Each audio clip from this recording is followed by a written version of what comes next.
റാം നാരായൺ റാം. മനസ്സെന്നത് എന്താണ്? മനസ്സെന്നത് ഒരു ഊർജമാണ്, ഒരു അതിരുവിളക്കമുള്ള പ്രഹരതാരമാണ്, ഒരുതരം കാന്തിക ശക്തിയാണ്. ഇത് എല്ലാതരത്തിലുള്ള വസ്തുക്കളെയും സ്വതന്ത്രമായി ആകർഷിക്കാൻ കഴിവുള്ളതും ശക്തിയുള്ളതുമാണ്. മനസ്സാണ് നമ്മുടെ ചിന്തനശേഷി. ആരെങ്കിലും നല്ലതോ ചെറുതോ എന്തെങ്കിലും പറഞ്ഞാൽ, അല്ലെങ്കിൽ കുട്ടികൾ പഠിക്കുമ്പോൾ മനസ്സും ബുദ്ധിയും ചേർന്നുകൊണ്ട് അതെല്ലാം സ്വീകരിച്ച് അവയെക്കുറിച്ച് ആലോചിക്കുന്നു. മനസ്സിനുള്ളിൽ അത്യന്തം വലിയ ശക്തിയുണ്ട്. ഭൂമിയിലും ആകാശത്തിലും പ്രകൃതിയിലും എത്ര ശക്തിയുണ്ടോ അതേ ശക്തിയത്രയും മനുഷ്യന്റെ ഉള്ളിലും ഉണ്ട്. മനുഷ്യന്റെ ശരീരം അതിൻ്റെ തന്നെ മനസ്സിൻ്റെ പ്രതിഫലനമാണ്. പാലിൽ നിന്ന് പനീറും തൈരും മറ്റ് പലതും ഉണ്ടാകുന്നതുപോലെ മനസ്സും ശരീരത്തിൽ എല്ലായിടത്തും വ്യാപിച്ചിരിക്കുന്നു. ഒരു മനുഷ്യൻ ഒരു വിത്ത് ഭൂമിയിൽ വച്ചാൽ അതിൽ നിന്ന് ഒരു വൃക്ഷം വളരുന്നു, പിന്നെ അതിൽ നിന്ന് അനേകം തൈകളും പഴങ്ങളും ഉണ്ടാകുന്നു. ചിന്തിച്ചാലോ, ഒരു ചെറിയ വിത്തിൽ നിന്ന് എത്ര വലിയൊരു വികാസം സംഭവിക്കുന്നു. ഫാക്ടോറിയൽ ആകാശത്തിൽ നിന്നും അനന്തമായ നക്ഷത്രങ്ങളും ചുവന്ന വെയിലും ഭൂമിയും ഉദിച്ചു.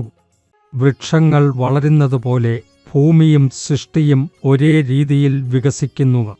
ഇതാണ് ഭൂമിയിലെ സംവിധാനമാകുന്നത്. എല്ലാം പഞ്ചഭൂതങ്ങളിൽ നിന്നാണ് ഉത്ഭവിച്ചത്.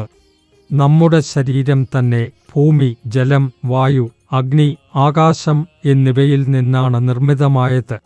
മനസ്സാണ് എല്ലാവരെയും ബന്ധിപ്പിച്ചിരിക്കുന്നത്. അതേ മനസ്സാണ് അല്ലാഹുവും, അതേ മനസ്സാണ് ഭഗവാനുമാകുന്നത്. ഒരാൾ തൻ്റെ മനസ്സിൻ്റെ മൂല്യം മനസ്സിലാക്കാത്തവരെ ആളുടെ മോക്ഷം സാധ്യമല്ല. ഭൂമിയിൽ ഏറ്റവും ശക്തിയുള്ളതും ചാഞ്ചല്യഭരിതമായതും മനസ്സാണ്. ശരീരത്തിൽ മാറ്റങ്ങൾ സംഭവിക്കുന്നതുപോലെ തന്നെ മനസ്സും പ്രതികരിക്കുന്നു.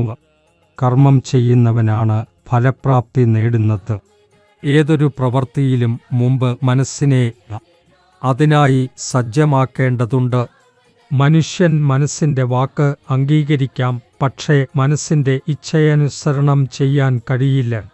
ഒരു വ്യക്തിയുടെ മരണം സംഭവിക്കുമ്പോഴും അന്ത്യസംസ്കാരം ചെയ്യുമ്പോഴും അതിൻ്റെ ശരീരം ആ വ്യക്തിയെ സൃഷ്ടിച്ചിരുന്ന പഞ്ചഭൂതങ്ങളിലേക്കാണ് മടങ്ങിത്തീരുന്നത്.